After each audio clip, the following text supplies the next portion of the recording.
Thank you, Jesus. Thank you, Lord. ஆண்டவராகிய இயேசு கிறிஸ்துவின் நாமத்தில் நான் வாழ்த்தி வரவேற்கிறேன். தேவன் நம்ம மத்தியில பெரிய காரியங்களை செய்து கொண்டிருக்கிறார். இன்றைக்கு ஒரு 85வது நாள்ல நம்ம அடியெடுத்து வைத்திருக்கிறோம். கர்த்தர் நம்ம வாழ்க்கையில பெரிய காரியங்களை அவர் செய்து கொண்டிருக்கிறார். இன்றைக்கும் என்னுடைய சகோதரர் சாலமன் துரை அவர்கள் தேவனுடைய வார்த்தையை நம்ம மத்தியில பிரசங்கிப்பார்கள். அவர் ஹைதராபாத்ல தேவனுடைய ஊழியத்தை செய்து கொண்டிருக்கிறார். அவர் மூலமா அநேக அற்புதங்களும் அடையாளங்களும் நடந்து கொண்டிருக்கிறது. அவர் ஒரு ப்ராஃபட். இன்றைக்கு உங்கள் வாழ்க்கையில ஒரு தீர்க்கதரிசனமான செய்தி உண்டாயிருக்கும். நிச்சயமாய் தேவன் உங்கள் வாழ்க்கையில செய்வார். ஹல்லேலூயா. Thank you, Jesus. Thank you, Lord. Hallelujah. I request my brother Solomon Durai to preach the word of God. Amen.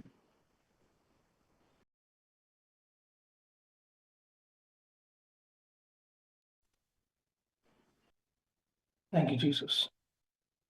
Glory to God. கர்த்தர் நல்லவர். ஆமென். இன்றைக்கும் தேவனுடைய வார்த்தையை நீங்கள் கேட்கும் பொழுது நீங்கள் ஆவியில் இந்த தேவனுடைய வார்த்தையை பெற்றுக் கொள்கிறவர்களாக இருக்கிறீர்கள். இந்த வார்த்தை உங்க வாழ்க்கையை இன்றைக்கு உங்க வாழ்க்கையில் இந்த வார்த்தை நுழைந்து உங்களுக்கு வெளிச்சத்தை தரும். உங்கள் பாதையில் ஜீவன் உண்டு. உங்க பாதையில தேவன் வெற்றியை இந்த வார்த்தையின் மூலமாக அவர் தருவார். ஆமென். ஹல்லேலூயா. Glory to God. தேவன் நல்லவராக இருக்கிறார். பிரியமானவர்களே, கிறிஸ்தவர்களுக்கு என்று தேவன் ஒரு பெயரை வைத்திருக்கிறார். அவரை நம்பும், அவரை விசுவாசிக்கும், அவர் பேரில் பற்றுதலாயிருக்கும் பிள்ளைகளுக்கு தேவன் ஒரு பெயரை வைத்திருக்கிறார். He has given a name to them and he calls them by a name. அவர்களை ஒரு பெயரை இட்டு அவர் தேவன் அழைக்கிறார். தேவனுடைய கண்களில் தேவனுடைய வார்த்தையின்படி நாம் யாராயிருக்கிறோம் என்பதை நாம் அறிந்து கொள்வது மிகவும் அவசியமாகிறது. ஏனென்றால் நாம் யாராயிருக்கிறோம் என்று நாம் தெரிந்து கொண்டால் அந்த வெளிப்பாட்டின் மூலமாக நான் கிறிஸ்துவில் யாராயிருக்கிறேன், தேவன் என்னை எவ்வாறாக அழைக்கிறார் என்ற வெளிப்பாட்டிலிருந்து நாம் மூவ் பண்ண கத்துக்கிட்டோம்னா தேவையில்லாத சிக்கல்ல தேவையில்லாத விதத்துல ஹேண்டில் பண்ண மாட்டோம். அனவசரமான தேவையில்லாத சிக்கல்களை தேவையில்லாத விதத்தில் செய்யக்கூடாத விதத்தில் ஹேண்டில் பண்ண மாட்டோம். ஆனால் தேவனுடைய வார்த்தையிலிருந்து நாம் யாரா இருக்கிறோம் என்ற வெளிப்பாட்டில் நாம் மூவ் பண்ண கத்துக்கிட்டோம்னா we will have a particular wisdom and revelation. ஒரு வெளிப்பாடும் ஒரு ஞானமும் தேவன் தந்திருப்பார். அதை வைத்து நாம் சூப்பராக ஹேண்டில் பண்ண முடியும். ஐ ஸோ இன்றைக்கும் தேவனுடைய வார்த்தையிலிருந்து தேவன் நம்மை யார் என்று அழைக்கிறார் என்று நாம் பார்ப்போம். கலாத்தியர் 3ஆம் அதிகாரம் 29ஆம் வசனம். கலாத்தியர் 3:29. நீங்கள் கிறிஸ்து உடையவர்களானால் நீங்கள் கிறிஸ்துவை உடையவர்களானால் ஆபிரகாமின் சந்ததியாராகவும் வாக்குத்தத்தத்தினால் வாரிசுகளாகவும் இருக்கிறீர்கள். நீங்கள் கிறிஸ்துவை உடையவர்களானால் ஆபிரகாமின் சந்ததியாராகவும் வாக்குத்தத்தத்தினால் வாரிசுகளாகவும் இருக்கிறீர்கள். நீங்கள் கிறிஸ்து உடையவர்களானால் ஆபிரகாமின் சந்ததியாராகவும், children of Abraham, ஆபிரகாமின் சந்ததியராகவும். அல்லேலூயா. நல்ல பிதாவே, இயேசுவின் நாமத்தினால் உம்முடைய பிரசன்னத்தை வருகிறோம். உம்முடைய பிள்ளைகளுக்கு ஒரு வெளிப்பாட்டின் வெளிச்சம். நான் ஆபிரகாமின் சந்ததி. I am from the line of Abraham அப்படின்ற ஒரு தீர்க்கமான வெளிப்பாட்டை உங்களுடைய பிள்ளைகளுடைய ஆவியில், இதை கேட்கிறவர்களுடைய ஆவியில் இன்று பெற்றுக் கொள்வார்கள். Let them receive it in their spirit that they are indeed children of Abraham. In Jesus' name. Amen. Hallelujah. Thank you, Jesus. ஆபிரகாமின் சந்ததி, ஆபிரகாமின் children, பிள்ளைகள் என்று தேவன் நம்மை அழைக்கிறார். ஒரு பொருளை நாம் எவ்வாறாக அழைக்கிறோமோ, நாம் இடுகிற பேர், நாம் அழைக்கிற விதத்தை பற்றிதான் அதனுடைய குணம் அது கிடைக்கிறது. ஆதியிலே தேவன் ஆதாமை நோக்கி, ஆதாம், நீ இதற்கு பெயரிடு என்றார். எதற்கு பெயரிட வேண்டும் என்று தேவன் சொன்னார் என்றால், ஆபிரகாம் அதற்கு பெயரிடும் பொழுது, அதை அழைக்கும் பொழுது, எந்த பெயரை வைத்து ஆதாம் அழைக்கிறானோ, ஆதாம் எந்த பெயரையிட்டு அழைக்கிறானோ, அந்த பேருக்கு தகுந்த குணம் அந்த ஜீவ ஜந்துக்கு உடையதாய் ஆகிறது. தேவன் இருளுக்கு இரவென்றும் வெளிச்சத்திற்கு பகல் என்றும் பெயரிட்டு அழைத்தார். எப்பொழுது தேவன் இருளுக்கு இரவு என்று பெயரிட்டு அழைத்தாரோ, அந்த இருளின் குணம் மாறி இரவின் குணம் இருளுக்கு வந்தது. இருளின் குணம் மாறி இரவின் குணம் வந்தது. தேவன் எந்த பெயரையிட்டு ஒரு பொருளையோ, ஒரு மனிதனையோ, ஒரு ஜீவனையோ தேவன் அழைக்கிறாரோ, அந்த பேரின் குணம் அந்த பொருளுக்கோ, அந்த மனிதனுக்கோ, அந்த விஷயத்திற்கோ வந்து விடுகிறது. இதை நாம் சிருஷ்டிப்பின் காலத்திலிருந்து நாம் பார்த்து கொண்டே இருக்கிறோம். தேவன் இன்றைக்கு நம்மளை பார்த்து ஆபிரகாமின் சந்ததி என்று அழைப்பதனால் நமக்குள்ள ஒரு நேச்சர் வந்து விடுகிறது, நமக்குள்ள ஒரு குணம் வந்து விடுகிறது. ஏனென்றால் தேவன் நம்மை ஆபிரகாமின் சந்ததி என்று அழைப்பார் எனில், ஆபிரகாமின் சந்ததிக்கு தகுன ஒரு குணம் நம்மில் வந்து விடுகிறது. அந்த குணத்தை உடையவர்களாக தேவன் நம்ம அழைக்கிறார். So we ought to know what is the nature of Abraham's children, what is for us, and what is our functionality. நாம் தேவன் அவருடைய சாயலாகவும் அவர் ரூபத்தின்படியும் அவருடைய தமிழ 1:26 எப்படி சொல்லுது? தேவன் மனிதனை அவருடைய சாயலாகவும் அவர் ரூபத்தின்படியும் சிருஷ்டித்தார். He created man in his image and in his likeness.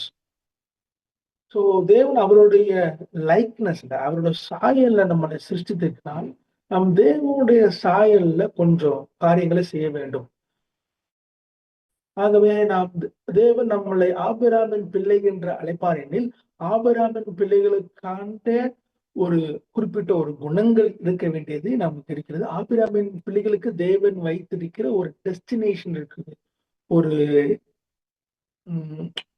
ஒரு காரியத்தை அடைந்து தீர வேண்டும் என்பது தேவன் ஆபிரகாமின் பிள்ளைகளுக்கு என்று வைத்திருக்கிற ஒரு நோக்கமா இருக்கிறது. ஆகவே பிரியமானவர்களே, நம்மளை தேவன் ஆபிரகாமின் பிள்ளைகள் என்று அழைத்ததினால் நமக்கென்று தேவன் எதை வைத்திருக்கிறார்? தேவன் நம்மளுக்கு என்று எதை வைத்திருக்கிறார்? எபிரேயருக்கு எழுதின நிருபம் 4ஆம் அதிகாரத்துல கொஞ்சம் வசனங்கள் நான் வாசிக்கிறேன். தயவுசெய்து என்னோட கேட்டு வாசிங்க. எபிரேயர் 4:1. ஆகவே அவருடைய இளைப்பாறுதலில் பிரவேசிப்பதற்கு தகுந்த வாக்குத்தத்தம் நமக்கு உண்டாயிருக்க. கலாத்தியர் 3:29 வாக்குத்தத்தத்தின் உடன் சுதந்திரவாளி. நாம் எதோடைய உடன் சுதந்திரவாளி? ஆபிரகாமின் சந்ததியாராகவும் வாக்குத்தத்தத்தின் உடன் சுதந்திரவாளியா இருக்கிறோம். எதோட உடன் சுதந்திரவாளி இருக்கிறோம்? வாக்குத்தத்தினால் உடன் சுதந்திரவாளி. நாம் வாக்குத்தத்தினால் உடன் சுதந்திரவாளிகளாய் இருக்கிறோம். We are co-heirs because of the promise, and we are children of Abraham, and we are co-heirs because of the promise. வாக்குத்தத்தினால் உடன் சுதந்திரவாளிகளாய் இருக்கிறோம். ஆகவே பிரியமானவர்களே, அந்த வாக்குத்தத்தினால் அந்த வசனத்தை கலாத்தியர் 3:29 எபிரேயர் 4:1 வந்துட்டீங்கன்னா, ஆகவே அவருடைய இளைப்பாறுதலில் பிரவேசிப்பதற்கு தகுந்த வாக்குத்தத்தம் நமக்கு உண்டாயிருக்க.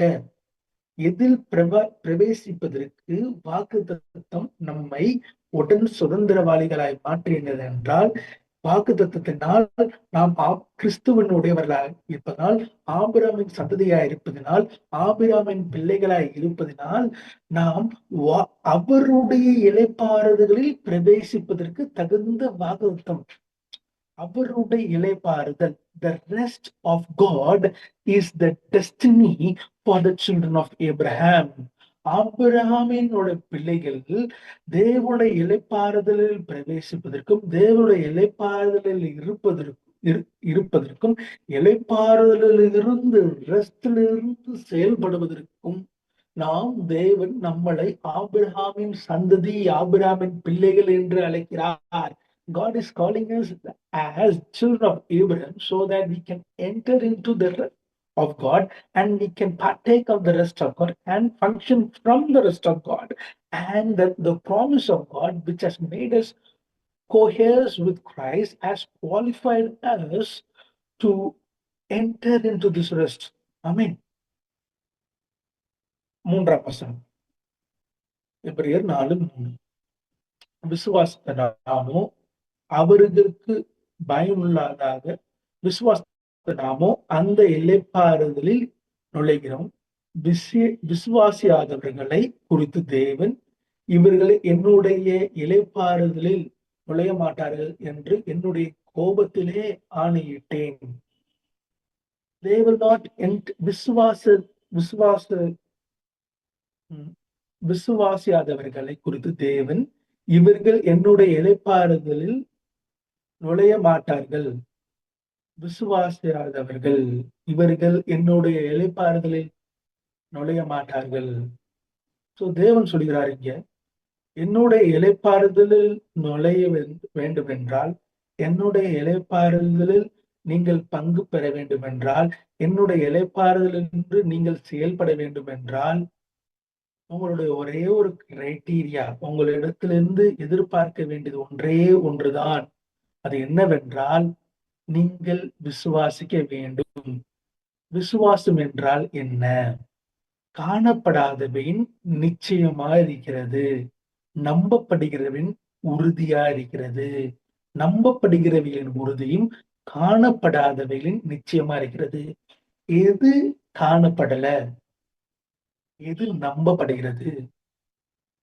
நான் ஆபிரகாமின் சந்ததியா இருப்பதனால், வாக்கு தத்துவத்தின் சுதந்திரவாளிகளாய் இருப்பதனால், வாக்கு தத்துவம் என்னை அவருடைய இளைப்பாறுதலில் பிரவேசிக்கும்படியாக என்னை தகுதியுள்ளவனாய் மாற்றுகிறது. இப்பொழுது நான் விசுவாசத்தை கொண்டு இளைப்பாறுதலில் பிரவேசிக்க வேண்டும். இந்த விசுவாசம் என்ன? காணப்படாதவின் உறுதியால் காணப்படாத நிச்சயம், நம்பப்படுகிறவின் உறுதியா இருக்கிறது. So I am hoping, and it is an assurance of my hope, and it is the proof of things that are not yet seen. பிரியமானவர்களே, இந்த விசுவாசம் என்றால் என்ன என்றால், தேவனுடைய இளைப்பாறுதலில் இருந்து நாம் இமேஜின் பண்ண வேண்டும். தேவனுடைய இளைப்பாறுதலிருந்து நாம் இமேஜின் பண்ண வேண்டும். இமேஜின் என்றால், கற்பனை என்றால் ஏதோ உட்கார்ந்துட்டு ஏதோ யோசிக்கிறது கிடையாது.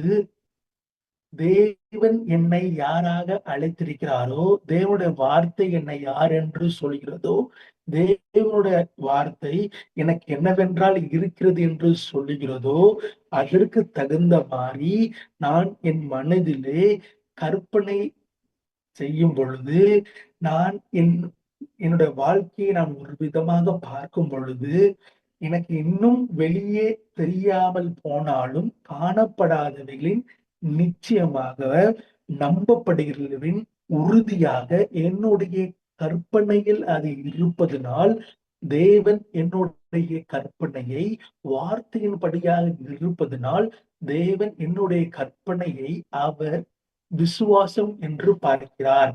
இப்பொழுது நான் என்னை வாக்குத்தத்தம் என்னை தகுதியுள்ள இளைப்பாறுதலுக்குள்ளாக செல்லும்படியாக தகுதியுள்ளவனாக மாற்றினாலும், என்னுடைய கற்பனையில் நான் தேவனுடைய வார்த்தைக்கும், தேவன் என்னை ஆபிரகாமின் சந்ததி என்று அழைத்த பேருக்கும் விரோதமாக எதிர்மறையான சிந்தனைகளை வைத்துக் கொண்டு நான் கற்பனை செய்து கொண்டிருந்தால், தேவன் என்னுடைய கற்பனையை விசுவாசியாதவனை போல தேவன் அதை கணக்கில் இடுகிறார்.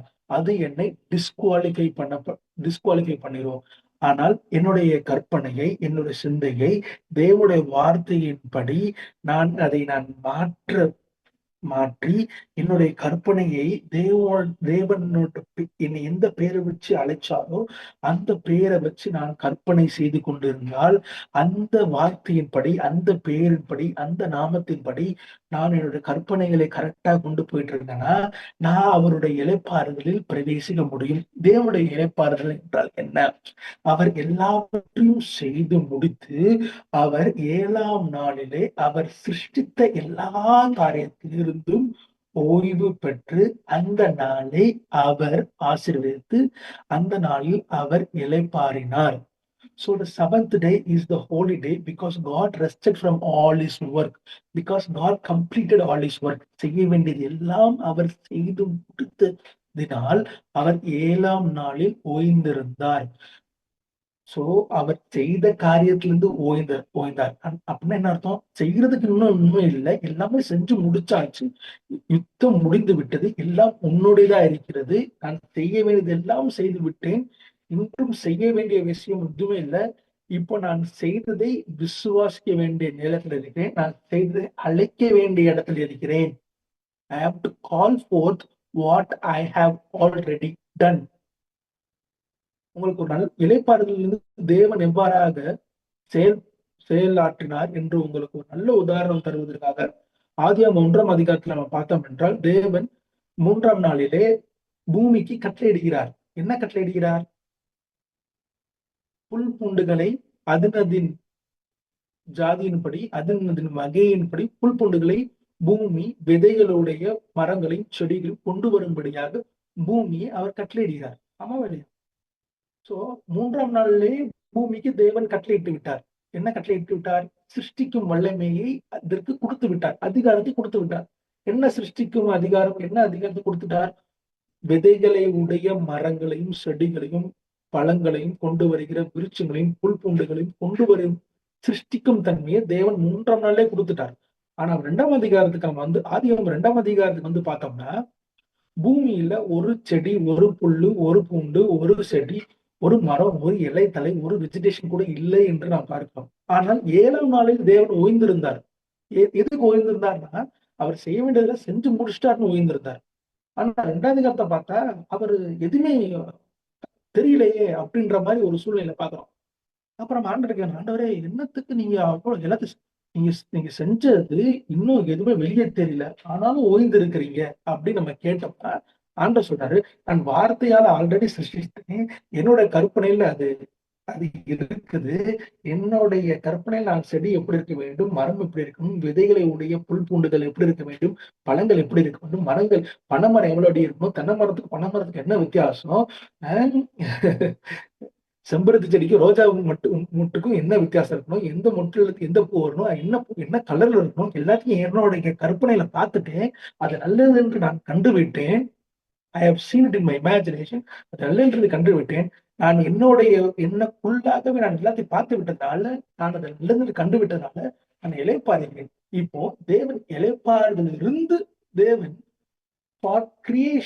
ஃபார்மேஷனுக்குள்ள கொன்றாரு. சிருஷ்டிக்கப்பட்டதை உருவாக்குவதற்கு தேவன் இளைப்பாறுதல் என்று செயல்படுகிறார். பிரியமானவர்களே, இன்றைக்கும் நீங்கள் ஜெபத்திலே எவைகளை கேட்டுக் கொள்கிறீர்களோ அதை நீங்கள் கொண்டீர்கள் என்று நீங்கள் விசுவாசித்து அழைக்க வேண்டும். சோ ஜெபத்துல நீங்க என்ன பண்றீங்கன்னா, இமேஜின் பண்றீங்க. ஆபிரகாமின் சந்ததியாராய் நீங்க என்ன பண்றீங்கன்னா, இமேஜின் பண்றீங்க. என்ன இமேஜின் பண்றீங்க? நான் எதை கேட்டேனோ அதை நான் பெற்றுக்கொண்டேன் அப்படின்னு இமேஜின் பண்றீங்க. இமேஜின் பண்ண உடனே நீங்க பெற்றுக்கொண்ட மாதிரி ஒரு ரெஸ்ட் பெற்றுக்கொண்டால் எவ்வளவு ரெஸ்டா இருப்பீங்க, அப்பாடா அப்படின்னு ரெஸ்ட் இருக்கு பாத்தீங்கன்னா, அந்த ரெஸ்டுக்குள்ள நுழைந்து நீங்க எதை ஜெபத்துல கேட்டீர்களோ அதை பெற்றுக்கொண்டீர்கள் என்ற ரெஸ்ட்ல இருந்து, விசுவாசம் is equal to imagination is equal to rest. அந்த ரெஸ்ட்ல இருந்து அதை நீங்கள் அழைக்க வேண்டும். You imagine in your prayer according to the word of God of what you want, and you see it in the realm of the rest as Abraham's children, and it is already formed, and you enter into the rest, and from the rest you call forth. Hallelujah. Hallelujah. Thank you, Jesus. Thank you, Jesus. Thank you, Jesus. தேவனே, உம்முடைய பிள்ளைகளுக்கு இந்த வெளிப்பாடை பெற்றுக்கொள்ளும்படியா உதவி செய்யுங்க ஆண்டவரே. Let them receive this revelation. விசுவாசியா இருந்ததினால் தேவன் அவர்கள் மேல் கோபம் கோபம் உண்டாகி, நீங்கள் என்னுடைய இளைப்பாறுதல் பிரவேசிக்க மாட்டீர்கள், நீங்க என்னுடைய இமேஜினேஷன் பிரவேசிக்க மாட்டீர்கள், நீங்கள் என்னுடைய இளைப்பாறுதல் பிரவேசிக்க மாட்டீர்கள் என்று தேவன் சொன்னார். இன்றைக்கும் நிறைய பேர் because they are not able to see like how God is seeing, how the word says they are. பிரியமானவர்களே, நாம் இதே காரியத்தை நான் நிறைய இடத்துல பார்த்துட்டு இருக்கோம்.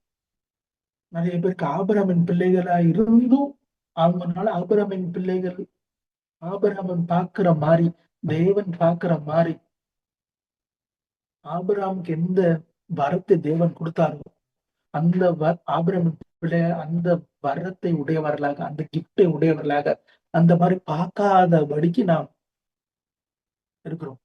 மத்தேயு 3:19 யோவான் இவ்வாறாக சொல்கிறார், ஆபிரகாமன் எங்களுக்கு தகப்பன் என்று உங்களுக்குள்ளே சொல்லிக்கொள்ள நினைக்காதிருங்கள்.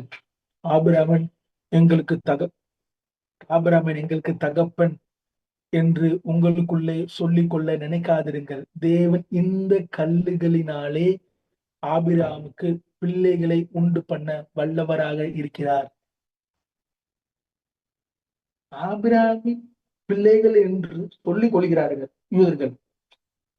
ஆபிரகாமின் பிள்ளைகள் என்று சொல்லிக் கொள்கிறார்கள். ஆனால் அவருடைய கற்பனையில தேவனுடைய சக்தி, தேவனுடைய வல்லமை என்ன என்று தெரியாமலேயே அவங்களுடைய imagination it is devoid of the power of God. அவருடைய கற்பனை தேவனுடைய வல்லமையோடு பொருந்தாத ஒரு கற்பனையா இருக்கிறது. இன்றைக்கும் நம்மளுடைய நிறைய பேரோட சிந்தனை தேவனுடைய வல்லமை என்னதென்று அறியாதவர்களாய் அதை எப்படி சொல்றது, அதை மிக்ஸ் பண்ணாம அப்படியே இருக்குது. பாலா இருக்குது, டீப்பொடியா இருக்குது, சக்கரையா இருக்குது, ஸ்டவ்வா இருக்குது. எதையுமே கலக்காம டீ வராது. எனக்கு டீ வந்திருக்கிறதுனால சொல்றேன். பாலா இருக்கு, சக்கரையா இருக்கு, ஸ்டவ்வா இருக்குது, சட்டியா இருக்கு, டீப்பொடியா இருக்குது. எதையும் கலக்கலன்னா அது அப்படியேதான் இருக்கும். கலந்தாதான் ரிசல்ட் கிடைக்கும். பிரியமானவர்களே, இந்த யூதர்கள், இயேசுவின் காலத்தில் வாழ்ந்த யூதர்கள், அவர்களை எப்போதுமே ஆபிரகாமின் பிள்ளைன்னு இருக்காங்க. ஆனா தேவனுடைய வல்லமை குறித்த வெளிப்பாடு இல்லாதவர்களாக அவருடைய கற்பனைகள், அவருடைய சிந்தனைகள் தேவனுடைய வல்லமை என்ன செய்யக்கூடும் என்ற ஒரு வெளிப்பாடு இல்லாம வாழ்ந்துட்டு இருக்காங்க. அதுக்குதான் யோவான் சொல்கிறாரு, தேவனுடைய வல்லமை என்ன தெரியுமா, இந்த கல்லை வச்சு அவருடைய ஆபிரகாமுக்கு சந்ததி எழுப்பிடுவார். அதான் தேவனுடைய வல்லமை. யோவான் 8:33 அவர்கள் அவருக்கு மறுமொழியாக, நாங்கள் ஆபிரகாமின் சந்ததியாக இருக்கிறோம், நாங்கள் ஒருபோதும் ஒருவனுக்கும் அடிமைகளாக இருக்கவில்லை.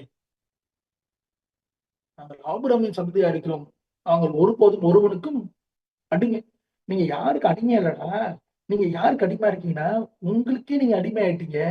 உங்களுடைய இயலாமைக்கு நீங்க அடிமை ஆயிட்டீங்க, உங்களுடைய சூழ்நிலைக்கு நீங்க அடிமை ஆயிட்டீங்க, நீங்க பொய்க்கு அடிமை ஆயிட்டீங்க அப்படின்னு சொல்றாரு. சொன்னா இவங்க என்ன சொல்றாங்கன்னா, இல்ல நாங்களும் ஆபிரகாமின் பிள்ளைங்க. நம்ம கிறிஸ்தவங்க நிறைய பேர் இன்னைக்கு என்ன சொல்றாங்கன்னா, நாங்க ஆபிரகாமின் பிள்ளைங்க, நாங்க தேவனுடைய பிள்ளைங்க. தேவனுடைய பிள்ளைனா தேவன் மாதிரி யோசிடா, தேவன் மாதிரி இமேஜின் பண்றாங்கன்னா, இல்ல நாங்க தேவன் பிள்ளைங்க, ஆபிரகாம் பிள்ளைங்க. நீ யோசிக்கிறத பார்த்தாலும், நீ நினைக்கிறத பார்த்தாலும், நீ பேசுறதை கேட்டாலும், உன்னோட இமேஜினேஷனை பார்த்தா எல்லாமே லிமிட்டட் இமேஜினேஷனா இருக்கேடா. உன்னோட இமேஜினேஷன்ல ஒரு வெற்றியே நீ பாக்குறது இல்லையே, உன்னுடைய பேச்சுல வெற்றி இல்லையே, உன்னுடைய சிந்தனையில் வெற்றி இல்லையே, எல்லாத்துலயும் உன்னோட ஜபத்துல ஒரு வெற்றி இல்லையே, எல்லாத்தையும் எப்பவுமே தோல்வியை நினைக்கிற, பயத்தையே யோசிக்கிற, பயத்தை பேசுற, உன் இமேஜினேஷன்ஸ் அது நடந்துடாத, இது நடந்துருமோ பயந்துட்டே இருக்கிற, எதுலையுமே நீ வெற்றியை பார்க்கறது இல்லையடா. ஆனா கேட்டா மட்டும் ஆபிரகாமின் பிள்ளை, தேவனுடைய பிள்ளைன்ற யோசிக்கிறது, கற்பனை பண்றது, ஆசைப்படுறது எல்லாமே தேவனுடைய வல்லமை எதுவுமே தெரியாம, தேவனுடைய வல்லமையும் தேவனுடைய வார்த்தையை குறித்த வெளிப்பாட்டே இல்லாம நாம் நம்மளுடைய பயத்திற்கு, நம்மளுடைய சந்தேகத்திற்கு நாம் அடிமைகளாக வாழ்ந்து கொண்டிருக்கிறோம். தேவன் உங்களை இன்றைக்கு He wants to deliver you into a place of His rest where you are able to imagine like உங்களை அவருடைய இளைப்பாறுதலில் பிரவேசிக்கும்படியாக தேவன் அழைக்கிறார். அவரை போல யோசிக்கும்படியாக தேவன் அழைக்கிறார். அவரை போல கற்பனை பண்ணும்படியாக தேவன் அழைக்கிறார். ஒரு ஸ்திரீ 18 வருஷமா கூனி போய் இருக்காங்க. 18 வருஷம். லூக்கா 13:16 படிக்கிறோம். லூக்கா 13:16. இதோ சாத்தான் 18 வருடங்களாக கட்டியிருந்த ஆபிரகாமின் மகளாகிய இவளை ஓய்வு நாளில் இந்த கட்டிலிருந்து அவிழ்த்து விட வேண்டியதில்லையா என்றார். இதோ சாத்தான் 18 வருடங்களாக கட்டியிருந்த ஆபிரகாமின் மகளாகிய இவளை ஓய்வு நாளில் இந்த கட்டிலிருந்து அவிழ்த்து விட வேண்டியதில்லையா என்றார். இங்க இருக்கிற யாரோ, என்னை பாக்குற யாரோ, என்னை கேட்கிற யாரோ, பழகிருச்சு பிரதர், பழகிருச்சு பிரதர், இப்படியே வாழ்ந்து பழகிருச்சு பிரதர், இந்த பிரச்சனை இப்படியே சகிச்சுட்டு இருக்கோம், இது எங்களுக்கு அது அப்படிதானே, வீட்டுக்கு வீட்டு வாசப்படி அந்த மாதிரி அவனுக்கு ஒரு பிரச்சனை, எனக்கு இப்படி, இதெல்லாம் நான் ஆண்டர்கிட்ட கேட்டு இதெல்லாம் நடக்கும் என்று நம்பிக்கைலாம் போயிடுச்சு. 18 வருஷமா காம்ப்ரமைஸோட வாழ்ந்து சகிப்பு, நீடிய பொறுமை என்று நீங்களே உங்களை ஏமாற்றிக் கொண்டு பொறுத்தார் பூமி ஆழ்வார் என்ற இத லைனை மறந்துட்டு பொறுத்தார் எல்லாருனாலும் பொறிக்கப்படுவார் என்ற மாதிரி எல்லாரும் உங்களை பொறிக்க விட்டுட்டு ரொம்ப காம்ப்ரமைஸ்டா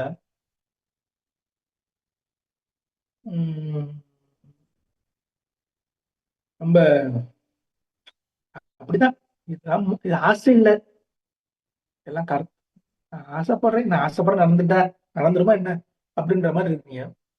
தேவன் என்று சொல்கிறார், இன்று உனக்கு ஓய்வு நாள், ஆபிராமின் பிள்ளையாய் உன்னை பார்க்கிறேன், உன்னோட இமேஜினேஷன் என்னுடைய இளைப்பாறுதலுக்கு தகுந்த மாதிரி இல்லை. ஆகவே இன்றைக்கு என்னுடைய வார்த்தை, என்னோட சத்தத்தை சாலமன் துரை மூலமாக இந்த யூடியூப் சேனல்ல கேட்கிற ஒவ்வொருவருக்கும் தேவன் சொல்கிறது என்னவென்றால், என்னுடைய இளைப்பாறுதலுக்குள்ள, என்னோட ஓய்வு நாளுக்குள்ள உன்னை அழைத்து இன்றைக்கு உன் கட்டை நான் உடைக்கிறேன், குறுகி போன உன்னைய நேராக்குறேன், கூனி போய் உன்னைய நேராக்குறேன், தலை தொங்க போட்ட உன்னைய தலையை நிமிர பண்ணுவேன், சுமையை சுமந்து மடிந்து போன உன்னைய நான் நேராக்குறேன் என்று தேவன் சொல்கிறார். பிரியமண்டலே, நாம் தேவனுடைய வல்லமை குறித்தும் தேவனுடைய வார்த்தை குறித்தும் வெளிப்பாடு உள்ளவர்களாய் நம்முடைய மனதை, நம்மளுடைய கற்பனையை செறிவூட்ட வேண்டியதா இருக்கிறது. We have to enrich our imaginations with regards to the power and the word of God. நாம் தேவனுடைய வார்த்தை கொண்டும் தேவனுடைய வல்லமை கொண்டும் நம்முடைய கற்பனையை செறிவூட்ட வேண்டியதா இருக்கிறோம். ஜபத்திலே நாம் தேவனுடைய வார்த்தை கொண்டும் தேவனுடைய வல்லமை கொண்டும் நம்மளுடைய இமேஜினேஷனை செறிவூட்டவர்களாய் ஜபத்திலே நாம் கேட்கும் பொழுது அதை பெற்றுக்கொண்டோம் என்ற விசுவாசத்தின்படி இங்க இமேஜினேஷனை பார்க்க வேண்டிய அவசியமா இருக்கிறது. இங்க பார்க்கலன்னா இங்க அழைக்க முடியாது. மத்திய 22:29 தேவன் இவ்வாறாக, இயேசு இவ்வாறாக சொல்கிறார், நீங்கள் வேத வாக்கியங்களையும் தேவனுடைய வல்லமையும் அறியாமல் தவறாக புரிந்து கொள்கிறீர்கள். திருப்பி படிக்கிறேன், நல்லா கவனிங்க. நீங்கள் வேத வாக்கியங்களையும் தேவனுடைய வல்லமையும் அறியாமல் தவறாக புரிந்து கொள்கிறீர்கள். வேத வாக்கியங்களும் தேவனுடைய வல்லமையும் அறியாமல் தவறாக, நீங்க தவறா யோசிச்சுட்டு இருக்கோம், தவறா, ஏன்னா வார்த்தையை குறித்து தேவனுடைய வல்லமை குறித்து ஒரு வெளிப்பாடு இல்லை. இன்றைக்கு அந்த வெளிப்பாடை பெற்றுக்கொள்ளுங்க. தேவன் உங்க வாழ்க்கையில இழந்தது எல்லாத்தையும் திரும்பி கொண்டு வரும். இவ்வளவு 18 வருஷமா நான் இழந்துட்டேன். 18 வருஷமா, 20 வருஷமா நான் அப்படியே காம்ப்ரமைஸ் பண்ணி அப்படின்னு விட்டுட்டேன். தேவன் இழந்ததை திருப்பி தேடி கண்டுபிடிக்கும்படியாக வருகிறார். ஏனென்றால் நீங்க ஆபிரகாமின் பிள்ளைகள் இருப்பதனால இழந்த காலத்தையும், இழந்த நேரத்தையும், இழந்த ஆரோக்கியத்தையும், இழந்த பலத்தையும், இழந்த பணத்தையும், இழந்த சந்தர்ப்பங்களையும், இழந்த அவகாசங்களையும் தேவன் திருப்பி உங்களுக்கு தருகிறார். லூக்கா 19:9-10. லூக்கா 19:9-10. இயேசு அவனை பார்த்து, இன்றைக்கு இந்த வீட்டிற்கு ரட்சிப்பு வந்தது, இவனும் ஆபிரகாமுக்கு குமாரனாக இருக்கிறானே. யாரை பார்த்து ஆண்டவர் சொல்றாரு? இப்படி ஜக்கேயுவை பார்த்து ஆண்டவர் சொல்றாரு, இவனும் ஆபிரகாமுக்கு குமாரனாக இருக்கிறானே, இழந்து போனதை தேடவும் ரட்சிக்கவுமே மனிதகுமாரன் வந்திருக்கிறார் என்றார். ஆபிரகாமின் பிள்ளைகளாய் நீங்கள் இருப்பதனால் உங்கள் வாழ்க்கையில் இழந்து போனதை இயேசு தேடி ரட்சித்து உங்க கையில தருவார். ஆபிரகாமின் குமாரனாய் நீங்கள் இருப்பதனால் சமுதாயத்தினால், குடும்பத்தினால், ஜனங்களினால், அரசாங்கத்தினால் விளிம்பு நிலைக்கு தள்ளப்பட்டவர்களாக நீங்கள் இருந்தாலும், குடும்பத்தினாரினால் தூரமாக புறக்கணிக்கப்பட்ட விளிம்பு நில மக்களாக நீங்கள் இருந்தாலும், நீங்கள் தேவனுடைய கரத்திற்கு தூரமா இல்லை. ஏனென்றால் நீங்க ஆபிரகாமின் குமாரனாய் இருப்பதனால், குமாரத்தை இருப்பதனால் தேவன் உங்களை தேடவும் ரட்சிக்கவும் வந்திருக்கிறார். You have to understand that you are the child of Abraham and there is nothing missing in your life, nothing broken, and God can restore all. A complete restoration is on your way. Amen. Hallelujah. கடைசி ஒரு வசனத்தை சொல்லி உங்களுக்காக நான் உங்களோட imagination, உங்களோட கற்பனையை சீண்ட விரும்புறேன். ஏசாயா 51:2. ஏசாயா 51:2. உன்னுடைய தகப்பனாகிய ஆபிரகாமையும் உங்களை பெற்ற சாராளையும் நோக்கி பாருங்கள். அவன் ஒருவனாய் இருக்கும்போது நான் அவனை அழைத்து அவனை ஆசீர்வதித்து அவனை பெருகச் செய்தேன். May your imagination look to your father Abraham. When he was alone, அவன் ஒருவனாய் இருந்த பொழுது நான் அவனை அழைத்து அவனை ஆசீர்வதித்து அவனை பெருக பண்ணேன். Hallelujah. Thank you, Jesus. எனக்கு ஒண்ணுமே இல்லை, நான் மட்டும்தான் இருக்கிறேன், எனக்குன்னு ஒன்றும் கிடையாது, நான் ஒண்டியா.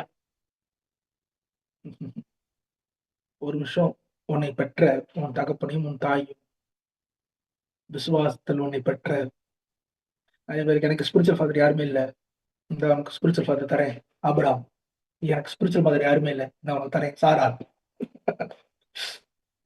பாருங்க, உத்தரவு பாருங்க, ஆபிரகாமையும் சாராயும் பாருங்க. அவங்களுக்கு யாருமே இல்லாத, அவங்க ஒண்டிதான் இருக்கும்போது, செத்து சரீரத்தை மட்டும் வச்சிருக்கும் போது அவங்களை அழைத்து ஆசீர்வதித்து பெருக பண்ணாராம். Let your imagination have a reference point. உங்களுடைய கற்பனை வளத்திற்கு ஒரு ரெஃபரன்ஸ் பாயிண்ட் இருப்பதாக. அந்த reference point let it be Abraham and Sarah. Thank you, Father.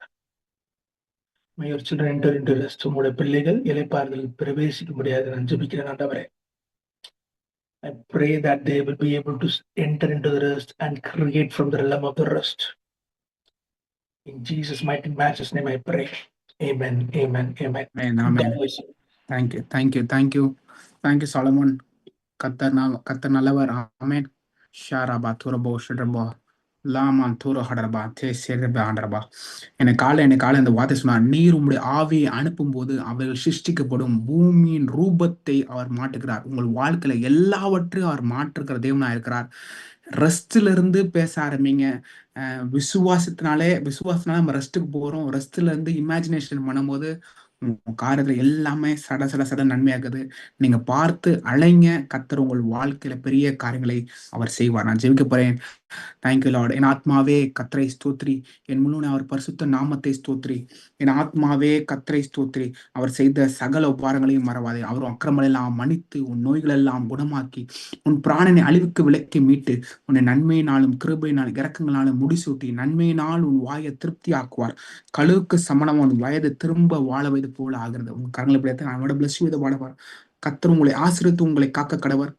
கர்த்தர் தம்முடைய முகத்தை உன்மேல் பிரசன்னமாக்கி உன்மேல் கிருபையாக்க கடவர். கர்த்தர் தம்முடைய முகத்தை உன்மேல் பிரசன்னமாக்கி உங்களுக்கு சமாதானம் கட்டளையிடுவாராக. ஆமென். ஷாலோம் உண்டாவதாக. ஆமென். தேவன் உங்கள் வாழ்க்கையில எல்லாவற்றையும் ஒரு புதிய காரியத்தை அவர் செய்கிறார். ஆமென். You are not going to be the same of